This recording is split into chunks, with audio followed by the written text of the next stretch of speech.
दूर रह के पंगे दे जरूर रहता भाई, घबराना नहीं, जो अल्लाह चाहता है वो होता है। बाकी गलतियाँ खुद की भी होती है। मेरा नाम बिलाल है, ठीक है। साथियों नमस्कार, अभी हमारी मौजूदगी इस टाइम भवाना जय कॉलोनी के ए ब्लॉक में है। मैं आपको बता दूं, दिल्ली राजधानी के अंदर मिसिंग के केस बढ़ते जा रहे हैं। उसी तरीके से आज फिर से एक घटना देखने को मिल रही है। यहाँ से रोशनी नाम की लड़की, जिसका एक हफ्ते से पहले लापता हो गया, जिसकी शिकायत दिल्ली पुलिस में दिया जाता है। उसके बाद ये केस महिला आयोग में जाता है और उसके बाद 2 से 3 दिन बाद पता चलता है कि किसी लड़का का संबंध था। बट उसके बाद 2-3 दिन बाद बीतने के बाद दिल्ली पुलिस को पूरी तरीके से इन्फॉर्मेशन मिल जाता है कि लड़की लड़का के साथ भाग चुकी है यूपी की तरफ। बट जो लड़की रहने वाली थी वो ए ब्लॉक की रहने वाली है और लड़का एफ ब्लॉक का रहने वाला भवाना जय कॉलोनी का। इन सभी जो माहौल बना हुआ था, इन सभी का अपडेट दिल्ली पुलिस को था।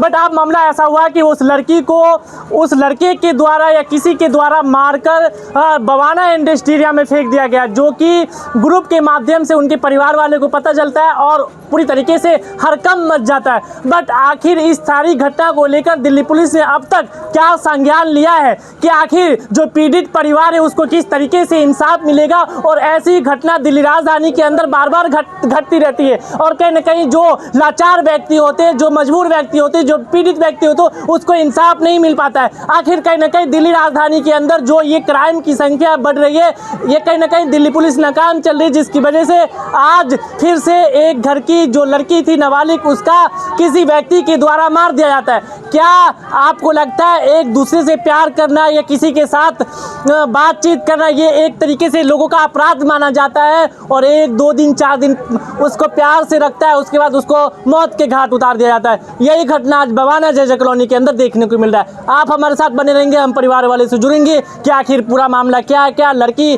क्या किसी से दुश्मनी था या क्या लड़की पहले किसी से प्यार का चक्कर था या किसी के साथ क्या मामला था कि आज लड़की की मौत हो गई। और मौत के बाद दिल्ली पुलिस ने क्या आश्वासन दिया और क्या लगता है दिल्ली पुलिस इसको किस तरीके से इंसाफ दिला पाएंगे? हमारे साथ बढ़ेंगे, हम यहाँ के जो लोग हैं उनसे भी बात करने की कोशिश करेंगे।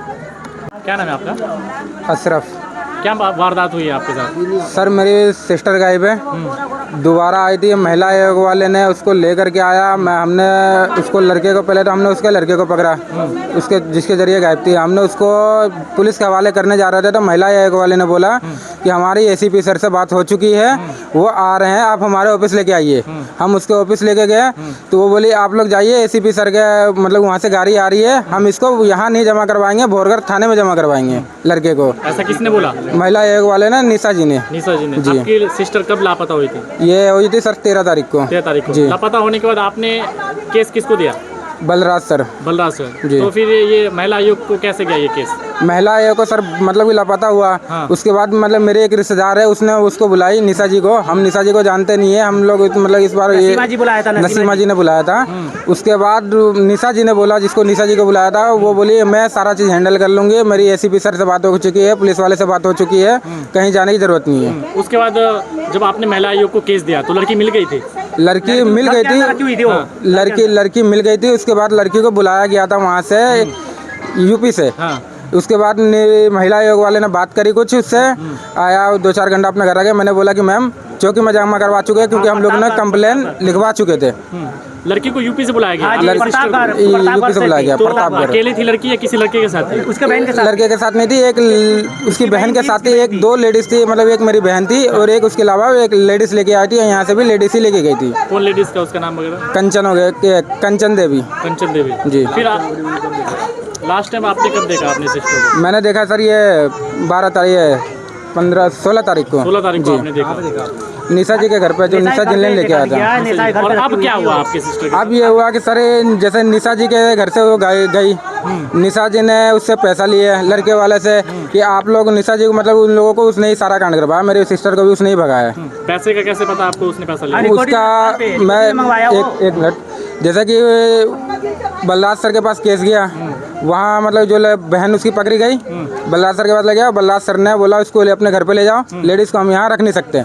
हम उसको घर पे ले गया। उसके फ़ोन जब मैं चेक किया, मेरा भाई है उसने चेक किया तो उसमें निशा के नाम का स्कैनर गया हुआ कहीं, वहाँ से स्क्रीनशॉट आया हुआ 10,000 का निशा के फ़ोन पे। उसके अलावा भी निशा ने दूसरे लंबे अकाउंट पे 10,000 रुपये लिया, टोटल 30,000 रुपये लिया, 10,000 कैश लिया है। ये 30,000 लड़के वाले ने। लड़का वाले ने जी जो लड़की को लेके गए थे। जी हाँ वो दिया। क्या नाम है आपका? मोहम्मद इमरान है। इमरान जी मैं ये कह रहा हूँ कि वो नेसा जी सारे गलती वो किया है कि लड़का को गुमराह बना दिया अकेला उसको इस बोला हमारे लोग को ले जाने के लिए, तो वो बोला कि नेसा जी कि उस लड़के किसी रिश्तेदार को नहीं लाओ, तुम अकेले आ जाओ, तुम माँ के साथ आ जाओ।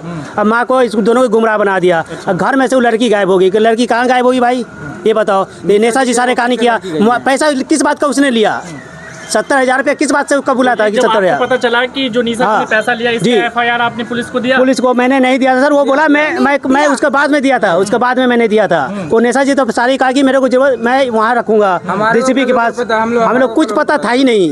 वो चुप्पे पुलिस ने क्या आश्वासन दिया? पुलिस वाले ने कुछ हमारा साधन नहीं दे रहा है। अभी भी गया तो करा नेसा जी क्या किया, वो लोग मिली जुली सरकार है, वो उसका सुनवाई कर रहा है, मेरा कोई सुनवाई नहीं किया। अच्छा अब मैं क्या करूं, मैं बहुत परेशान हूँ, मेरी लड़की भी हाथ से चली गई। बताओ आप लड़की के पापा हैं? चाचा हूँ मैं उसका। चाचा है जी ये देखो इसकी चाची है। मैं पुलिस वाले मैं गई थी इनके कंप्लेन में मैं ही करवाई हूँ। कंप्लेन जो भी यहाँ से 100 नंबर कॉल मैं ही कराई और मैं ही थाने में लेके गई हूँ। अब तक जो केस था मेरे हाथ में था, मैं ही देख रही थी। मैं पुलिस वालों को मैं बोल रही हूँ कि सर इसमें इसका भी हाथ है, निशा जी का भी हाथ है, आप इसको ये एंजॉय चला रही है। ये पहले भी 2-3 केस कर रखी है, मेरे पास और भी महिला का इसकी रिकॉर्डिंग आई है कि पहले भी ये 2-3 केस कर रखी है, ये ऐसा कांड कर रखी है। जब मैं बोल रही हूँ तो बरलाज जी को सुनना चाहिए, पर बरलाज जी क्या करे, वो नहीं सुन रहे, वो केस को दबाने में लगे पड़े। और हमने जो कॉपी करा हम थाने में, वो कॉपी भी हमें नहीं दे रहे। मुस्कान जी आप लड़की की मौत हो गई है, कैसे मौत हुई? लड़की की मौत हो गई, मार के नहर में उनको फेंक दिया गया है। किसके द्वारा, क्या लगता है? ये निशा है, मैं खुला कह रही, इसमें निशा जी है के लड़का का जीजा है, लड़का का इसका भाई बहन है, उसका पापा है, उसकी बुआ है, जिसमें से मैंने उस दिन निशा जी 30,000 रुपए ली थी, जिसमें से आयु जी ने 10,000 रुपए दिलाया था।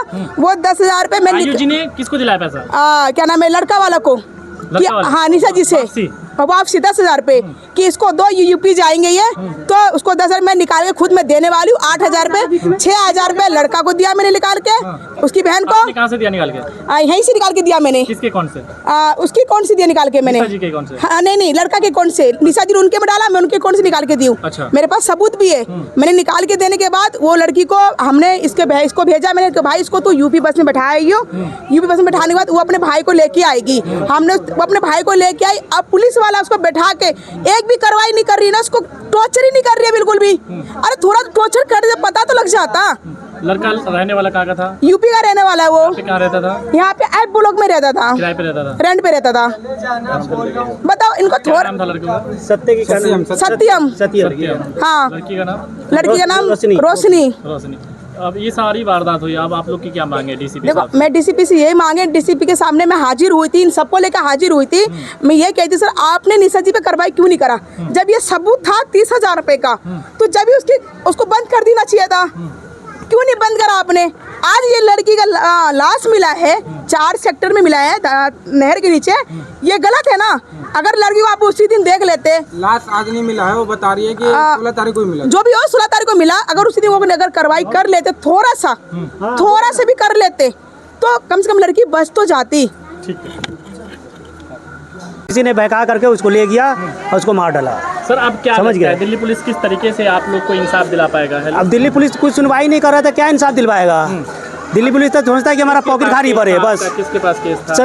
सतपाल के पास था केस, बलराज के पास था। जी आप क्या कह रहे हैं? वो बलराज जी कह रहा है कि आप उसके पास क्यों लेके गए? अरे सर तो हमें लोग को क्या मालूम, गुमराह बना दिया कि हमें लेके जाऊंगा, मगर उसने लेके नहीं आया, वो अपने घर में रख लिया, आज लड़की को भगा दिया। बताओ कितनी जुल्म वाली बात किया इसने। ये परिवार वाले आप देख सकते हैं किस तरीके से परिवार वालों का रो कर बुरा हाल है। बट कहीं ना कहीं ऐसा माहौल बवाना JJ कॉलोनी के अंदर से बार बार देखने को मिल रहा है। और बवाना JJ कॉलोनी नहीं बल्कि दिल्ली राजधानी का जितना सनम इलाका है, जितनी कॉलोनी है, वहाँ से ऐसी वारदात देखने को मिलती है।